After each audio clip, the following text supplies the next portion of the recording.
Depuis plusieurs jours, les campus universitaires élèvent la voix afin d'alarmer la communauté internationale autour du sort réservé à la population palestinienne en Israël. Columbia, Yale ou encore Harvard, les universités réputées outre-Atlantique multiplient les campements d'étudiants au sein même des campus.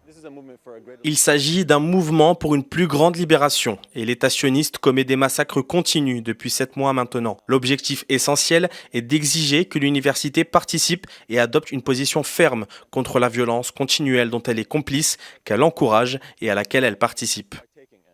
Certains campus se sont même embrasés, entraînant l'intervention des autorités locales, qualifiant ces sit-ins de perturbation de l'ordre public. En témoigne la police de New York, qui a notamment procédé à plus d'une centaine d'arrestations devant le campus de la NYU en début de semaine. L'Amérique du Nord n'est pas la seule région concernée par ces protestations universitaires. En France, de nombreux étudiants de la Sorbonne et de Sciences Po Paris ont tenu à dénoncer le soutien inconditionnel du président Emmanuel Macron envers le gouvernement de Benyamin Netanyahou. Des protestations également perturbées par les interventions des forces de l'ordre dans l'Hexagone, plus virulentes lorsque la cause palestinienne est défendue. Il y a des manifestations sur plein de choses, mais quand ça parle de la Palestine et de Gaza, il y a forcément 1 million de CRS qui nous encerclent, on se retrouve enfermés pendant 3 heures à ne pas pouvoir sortir, on se retrouve à être plusieurs à vouloir revendiquer des choses qu'on ne peut pas, étant donné que la police nous empêche de le faire.